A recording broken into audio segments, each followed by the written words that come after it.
क्रममा म दाङ जिल्लाको, म पनि कहिले काठमाडौँ कहिले कहाँ बस्ने। अब म हेर्नुहोस् भर्खरको एउटा युवकले कहाँ यो पुर्खाको कुराको पछाडि लागिराख्ने होला, टन्न पैसा कमाएर होइन व्यापार बिजनेस गर्न छोडेर भलै यो वंशजको पछाडि के भन्ने पनि कुराहरू आउँछ। तर चासो चाहिँ लाग्दो रहेछ। यही क्रममा पोहोर साल चैतको महिना हो, चैतको महिनामा हाम्रा पहिलेको नेपाल सरकारको प्रशासकको रूपमा धेरै जिल्लाहरूमा घुम्दा घुम्दा उहाँलाई त्यो कुरा खड्किराखेको थियो कि यसलाई कसरी व्यवस्थित गर्न सकिन्छ भनेर। त्यही क्रममा हाम्रो अध्यक्षजी अहिले आज हुनुहुन्छ नेल प्रसाद रेग्मीजीले चैतको 7 गते मलाई लाग्छ उहाँले सोशल मिडिया मार्फत सबैलाई बोलाउनु भयो, लौ न यसो गरौं भनेर बोलाउने क्रममा काठमाडौँको खानकोटको त्रिभुवन पार्कमा उहाँले शनिबारको दिन कार्यक्रम राख्नुभयो र आह्वान गर्नु। अनि यसो मैले हेर्दै जाँदा मैले पनि देखेँ फेसबुकमा यस्तो कार्यक्रम राखेका रहेछन् रेग्मीहरूले। मैले मेरो सम्पर्कमा काठमाडौँमा भएका सारा रेग्मीलाई खबर गरेँ, लौ न यस्तो छ, जाउँ न एकछिन, बरु मेरो गाडी छ, म मेरो गाडीबाट लगेर जान्छु भन्दा कोही आउनु भयो, कोही नै आउनु भएन। मैले हरेक प्रयास गरेँ, त्यसपछि म त जसरी गए पनि जान्छु। चासो लाग्यो, म गएँ। त्यहाँ जाने बेला 21 जिल्लाका मान्छेहरू, 21 जिल्लाका साथीहरू, बन्धुहरू, साथी नहुन् बन्धुहरू आउनुभएको थियो र नील प्रसाद रेग्मी हाम्रो अध्यक्षको व्यक्तिगत खर्च लगानीमा उहाँले टेन्ट लगाएर कुर्सी राखेर चिया खाजाको व्यवस्था गरेर सबै बन्धुलाई स्वागतको लागि गेटमा बस्नुभयो। अनि तपाईँ रेग्मी हो, अब त्यो त्रिभुवन पार्कमा शनिबारको दिन त कति आउँछ कति आउँछ, तपाईँ रेग्मी हो भन्दै उहाँले सबैलाई स्वागत गर्दै लैजानुभयो। र त्यहाँ धेरै जिल्लाकोले आफ्नो जिल्लाको प्रतिनिधिको आफ्ना मन्तव्यहरू राखे र धेरैले सबैले गरौँ न गरौँ गरौँ न गरौँ भन्ने मात्रै कुरा गर्नुभयो। ल गरौँ भएर हामीले एउटा 11 जनाको केन्द्रीय कार्य समिति तयार गर्यौं र भोलिबाटै हामीले यसलाई विधान बनाएर दर्ता गर्ने प्रोसेसमा लाग्यौं। र त्यहाँ केही रेग्मी दानवीरहरूले के गर्नुभयो भने, ल म अफिस दिन्छु, कार्यालय सञ्चालन गर्नको लागि दैनिक रूपमा सम्पूर्ण कुराहरूको व्यवस्था गर्नलाई म अफिस दिन्छु भनेर 16 खुट्टेको मेन चौकमा सानिमा विकास बैंकको माथि हामीलाई एउटा कोठा दिइयो, कम्प्युटर लगायत सबै टेलिफोनको व्यवस्था गरियो, सम्पर्क कागजपत्र सबै चाहियो नि, केही पनि छैन। यो सबै गरेर हामीले त्यहाँ स्टार्ट गर्यौं र हामी धेरै लागु दैनिकी रूपमा हामी त्यहाँ अफिसमा जान थाल्यौं र हामीले यसलाई वकिलको माध्यमबाट विधान तयार गरेर विधान दर्ता गर्यौं, सबै कुराहरू गर्यौं र नेपालका अलि दिग्गज अलि सरकारी पोस्टमा भएका यी सबै मान्छेहरूसँग सम्पर्क गर्दै गयौं र अब त केही गर्न पर्यो, केही पनि छैन, 2 रुपियाँ पनि छैन, कसरी चलाउने। त्यसपछि नजिकै आइसकेपछि पैसा पनि चाहियो, केही साथीहरूले हामीले व्यक्तिगत रूपमा हाल्यौं। अब दर्ता गर्दा सबै पैसा चाहिन्छ, व्यक्तिगत रूपमा हाल्दै हामी गयौं र हामी तिहारको समयमा अब अलिकति स्रोत त खोजौं भनेर देउसी भैले खेल्यौं। हामी टपिस चाहिँ रेग्मीहरूको घरमा जाउँ, जस्तो हाम्रो लक्ष्य आएको अध्यक्ष माधव रेग्मीजीहरू केही दानवीरको घरमा जाउँ र देउसी खेलेर अलिकति पैसा झार भन्ने हिसाबले हामी देउसी खेल्यौं। 3 दिन लगातार हामी देउसी खेल्यौं। हामी सबै कार्य समितिका बागमतीतिरका अरू साथीहरू पनि जोडिनुभयो र देउसी खेलेर हामीले केही रकम सङ्कलन गर्यौं। 3 दिनमा कति उठ्छ होला, त्यसले केही अलिकति दैनिकी रूपमा कार्यालयहरूमा केही कामहरू गर्नको लागि अलिकति सहज भयो र हामीले अब यसरी हुँदैन, यसलाई जिल्ला स्तरमा पनि व्यापक रूपमा हामीले गर्दै जाउँ भन्ने क्रममा अहिले हामी पश्चिमको धेरै जिल्लाहरूमा यस्ता किसिमका कार्यक्रमहरू र भेलाहरू गर्दै र त्यहाँ प्रकाशन भएका पुस्तकहरूलाई, प्रकाशन भएका वंशावलीहरूलाई कलेक्सन गर्दै हामी अगाडि बढ्दै जाने क्रममा अब हामी कसरी आयो त भन्ने कुरामा रङ्गपुर भन्ने ठाउँमा कसरी आयो भन्दा आजभन्दा कयौं वर्ष पहिले लेखिएको ऊ छ, श्लोक छ। त्यो हामीसँग फोटोकपी त मैले ल्याएको छैन, मैले हजुरहरूलाई चाहियो मसँग मोबाइलमा छ, तर मैले 4 लाइन चाहिँ लेखेको छु। अब म धेरै संस्कृत त जान्दैन, तर म भन्छु शुद्धा शुद्धि यहाँहरूलाई छोडिदिन्छु। यो रङ्गपुर कसरी रह्यो, त्यत्तिकै रङ्गपुर के थियो त यसको प्रमाण भन्दा ल हेर्नुहोस् है, म पढेर सुनाउँछु। स्थान विद्यापुरी गृह पुगनम शैलास गङ्गाश्रमे ग्रामे ग्रामे रङ्गपुरी भवते गृहगते स्नानी च तत्सङ्गम शैले राई शतागत अति दिरीपा दत्त च उपनम। यस्तो छ संस्कृत कहाँबाट तत्कल्याण दिजोत भेष वचनम लक्ष्मी नारायण कीर्तिनाम। अब यो मैले लेख्या हो, यो यस्तो चिजमा लेखिएको छ कि प्रश्न छ ग्रामे रङ्गपुर। यो अब कति साके हो, अब साल लाउनु साके, कुन साकेमा लेख्या 1300 कति साकेमा लेखेको त्यो चाहिँ छ। योले पनि के देखाउँछ भने रङ्गपुर भन्ने कुरा योसँग सम्बन्धित छ। रङ्गपुरको कुरा यसले प्रश्न पार्छ। अब हाम्रा पुर्खाहरू कस्ता बाठा भने, अब यिनी बाठा पुर्खाले के गरे भने कहाँ चाहिँ रबाट नाम आउँछ, रबाट रङ्गपुर भयो नि। अब यो र कहाँबाट आउँछ भनेर खोज्दै जाँदा यहाँबाट यो रङ्गपुरबाट अब एउटा ठाउँको नाम आयो जो नेपालको एउटा ठाउँ हो, त्यो भनेको रेगम आयो। यो रेगम भन्ने गाउँ कहाँ छ त भन्दा बझाङको रेगम गाउँ छ। त्यो मैले अहिले त्यो बोर्डमा यो टाँस्या छ, नत्र म अहिले चित्र बनाउँथे। सेती नदीको तीर, सेती नदी बगेको छ। सेती नदी यसरी बगेको छ उत्तर दक्षिण, र पूर्वबाट एउटा खोला आएको छ। त्यो खोलाको नाम हो रेगम खोला। रेगम खोला, ठुलो रेगम खोला आएर यसरी आएर सेती नदीमा मिसिएको छ। यही सेती नदी र रेगम खोलाको माथि ठ्याक्कै ढिकमा रेगम गाउँ छ। त्यो रेगम गाउँमा अहिले पनि 40-50 घरहरू छ। त्यो रेगम भन्ने त्यहाँ बझाङको रेगम भन्ने। अब हाम्रा यिनी पुर्खा यहाँबाट आउने बेला यिनी कहाँ गए त भन्दा त्यो रेगम भन्ने, किन र उनलाई मन पर्छ, जहाँ र छ ती जान्थे। अनि उनी गएर कहाँ बसे, रेगममा बसे। अब रेगमै हाम्रो हो भन्ने कुराको पनि के छ त भन्दा यसैसँग सम्बन्धित फेरि जुन मैले यो यहाँको यो भने यही रेगमसँग सम्बन्धित यसको तल्लो लाइन हो, यो यसले प्रमाणित गर्छ। यहाँ के भन्छ भने रेगम स्थान विजात यत नाना शास्त्र विशारदा गुरु ज्ञान महात्य छ महासुरा महाकवि जसै भागीरथी गंगा। किनभने त्यहाँनिर त्यसलाई भागीरथी गंगा भनेको छ, त्यो सेती र चाहिँ रेगम नदीलाई। रेगम स्थान विशेषत गणमाया जली पिच्वा मरी निच खदते। अब यो श्लोकले पनि रेगमको बारेमा यसले व्याख्या गरेको। यो रङ्गपुरको व्याख्या यसले गरेको छ, रेगमको व्याख्या यसले गरेको। त्यसैले अब हामी रेगमसम्म आयौँ। अब रेगममा को आएर बस्यो त, को आयो रेगम भन्दा महत्त्वपूर्ण कुरा यहीँबाट सुरु हुन्छ। अब रेगममा आएर बस्ने पहिलो हाम्रो मेन मान्छे भनेको शोभाकर।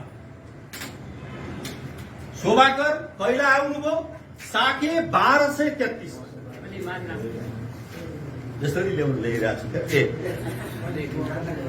फेरि बुझ्नलाई अलिकति गाह्रो हुन्छ कि 1233 मा। हजुर साके है, साके साके यो साल विक्रम सर भन्ने साके। अब साके भने के हो मैले बुझेको छैन है। अब मैले यहाँहरूलाई सामान्य जान म फेरि यसमा सबै दिग्गज छैन है।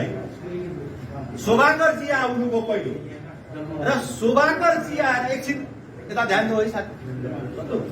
अनि शोभाङ्करजी आएर जुन ठाउँमा बस्नुभयो त्यो ठाउँ अहिले त शोभाङ्करजी हुनुहुन्न, त्यो जग्गा त्यो ठाउँमा हामी सबैजना गएर टाउकोले ढोकेर यो निधार त्यो माटोमा भर्खर गहुँ यत्रो यत्रो भएको थियो, माटो पत्ता लगाइ ढोकेर 7 चोटि ढोकेर निधारमा चाहिँ माटोको टिका लगाएर आनन्द महसुस हो। त्यो जग्गा अहिले एकजना गिरी भन्ने फर्का मान्छेले त्यो जग्गा किन्नु भएको दिएको रे। हाम्रा पुर्खाले दिया हो, काम गरेको बापत त्यो दिएको। त्यो जग्गा खाली छैन, त्यहाँ घर छैन, जानेर बस्नु भएको हो। शोभाङ्करको घर थियो, त्यो चाहिँ घर अहिले छैन, त्यहाँ जागिर जग्गा छ। त्यो जग्गा हामीले किन्नको लागि त्यहाँ बझाङमा बन्धुहरूलाई भनेर आएको छौँ। त्यो जग्गा किनेर हामीले त्यसलाई पर्यटकीय स्थल, ठुलो धार्मिक स्थल, हाम्रा रेग्मीहरू भोलि चाहिँ आफ्ना पितृलाई तार्नको लागि त्यो गया जान्छन्, कहाँ जान्छन्, के अरे बेनीतिर जान्छन्, उता जान्छन्। त्यो जानु सट्टा रेगममै किन नजाने त? र हाम्रा कुनै बन्धुहरू गएर कहाँ बस्ने, कहाँ खाने, एउटा धर्मशाला जस्तो बनाइदियो भने त कमसेकम बस्न राम्रो होला। अब किन्न पर्यो, किन्दा पनि त्यति साह्रो यहाँको जस्तो बुटोलको जस्तो दाङको जस्तो महँगो जग्गा छैन। तर त अलिअलि त चाहियो पैसा। त्यसको लागि अब अहिले भर्खरै हाम्रो अध्यक्षज्यूले हिजो हामी आउँदै धेरै ठाउँमा फोन हान्दै गर्नुहुन्थ्यो। हान्ने बेलामा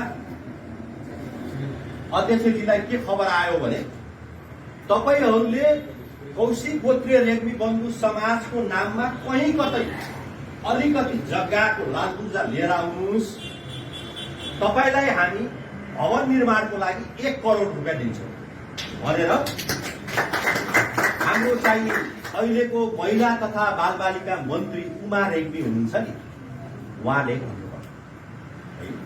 यो सूचना हाम्रो अध्यक्षजीलाई आयो। त्यसैले अब हामीले बझाङमा हाम्रो तीर्थभाइ हुनुहुन्छ, तीर्थभाइको घर यही हो, यही रेगममा। अनि अलिकति जग्गा पायो भने त्यहाँ धर्मशाला बनाउन सकिन्छ, अथवा त्यहाँ नभए अब कहाँ हुन्छ काठमाडौँमा कतै जहाँ भयो भने जग्गा अलिकति उसको नाममा भयो भने हामीले त्यो कुराहरू पाउन सक्छौँ भन्ने कुरा। त त्यो ठाउँमा त्यो गराउन पाए राम्रो हुन्थ्यो। त्यहाँ मन्दिर छ र हाम्रा पुर्खाहरू त्यही दोभानमा नुहाउने, त्यसलाई रेगम घाट भन्छ। खोलाको नामै रेगम खोला, खोलै छ बाकैदा, भयङ्कर ठुलो खोला छ, त्यो सानो कुलो जस्तो छैन, ठुलै खोला छ। खोलाकै नाम रेगम खोला र गाउँको नाम पनि रेगमै गाउँ। त्यहाँ रेग्मीहरू हुनुहुन्छ र त्यहाँ पहिले आएर शोभाङ्करजी बस्नुभयो, कैला साके 1233। र त्यस बेला यो रेगम भन्ने ठाउँ कस्तो थियो भने थलारा राज्य। थलारा राज्य भनेको कस्तो राज्य त भन्दा डोटीदेखि लिएर ठुलो त्यो विशाल राज्य थियो। त्यसको चाहिँ कसको थियो भने रिपु मल्ल राजाको राज्य थियो थलारा राज्य। त्यसलाई थलारा राज्य भन्छन्। यो रेगम गाउँ थलारा राज्यमा पर्थ्यो। त्यो चाहिँ डोटीदेखि लिएर बझाङ धेरै ठुलो एरिया थियो। र पछि आएर त्यो थलारा राज्य के भयो त भन्दाखेरि स्वतन्त्र भयो। यो स्वतन्त्र भयो थलारा राज्य, रेगम गाउँ चाहिँ स्वतन्त्र भयो। कहिले भन्दाखेरि साके 153 मा, साके 153 मा थलारा राज्य स्वतन्त्र भयो। पहिले यसको अधीनमा थियो हैन, थलारा राज्यको अधीनमा थियो, हाम्रो चाहिँ रिपु मल्लको अधीनमा थियो। पछि यो राज्य स्वतन्त्र भयो। र अचम्मको कुरा हजुर स्वतन्त्र भयो कहिले? 153 स्वतन्त्र हजुर साके। अब त्यहाँ चाहिँ यो थलारा राज्य रेगम खोलाको छेउमा ठुलो फाँट जग्गा छ। अनि रेगम खोला र सेती नदीको ठ्याक्कै एउटा मन्दिर छ, बिन्दी मन्दिर। त्रिवेणी बिन्दी मन्दिर। त्यो मन्दिरदेखि माथिको भाग फाँट छ, जग्गा छ, लगभग मेरो विचारमा त्यो चाहिँ 1 बिघा जति होला।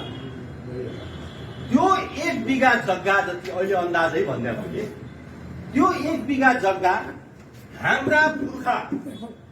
हाम्रा पुर्खाले त्यहाँका राजालाई वर्षको 7 भारी कुशलाई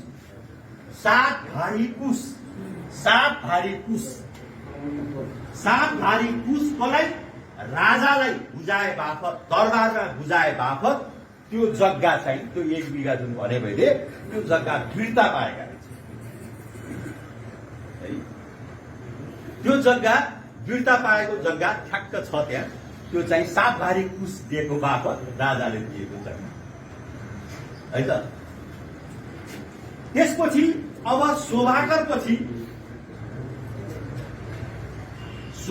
पछि हाम्रा अर्का पुर्खा हुनुभयो। शोभाकर पछि आएका पुर्खा हुनुहुन्छ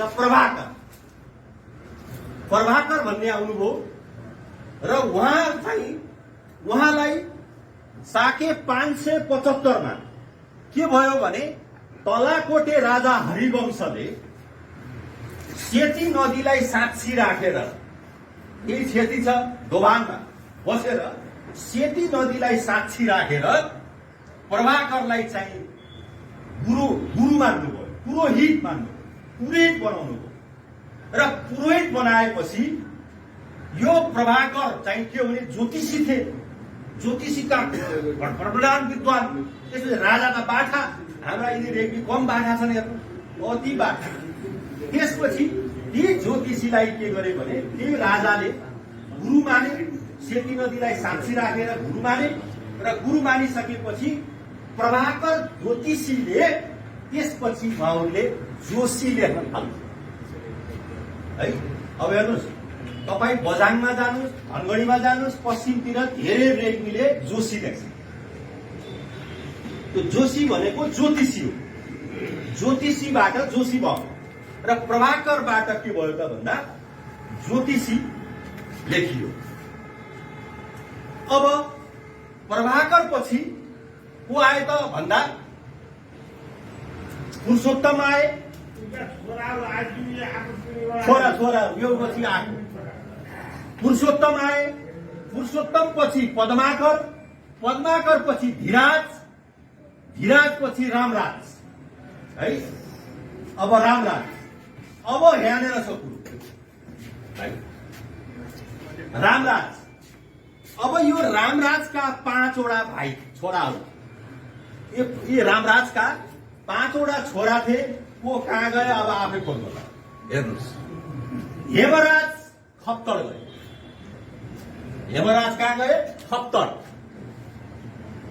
खप्तरमा 7 पुस्ता खप्तरमा बसे। हेमराजका 7 पुस्तासम्म खप्तरमा बसेर फेरि फर्केर बझाङ पनि आएका छन्। र यही खप्तरबाट पूर्व लागे। अब अहिले यो गुल्मीतिर आएको सबै यही सन्तान हो। गुल्मी अरखाँचीतिर, यता माथितिर आएको, फटाङतिर गएको धेरैको सन्तानहरू। जस्तो अहिले हामीसँग यो हजुर मैले चाहिँ अब सबै कुरा धेरै यहाँ छ। अब खोज्ने यहाँ हो हजुरहरू, खप्तरको लागि। अब खप्तरमा अहिले म अघि पनि हाम्रो कुरा भइरहेछ।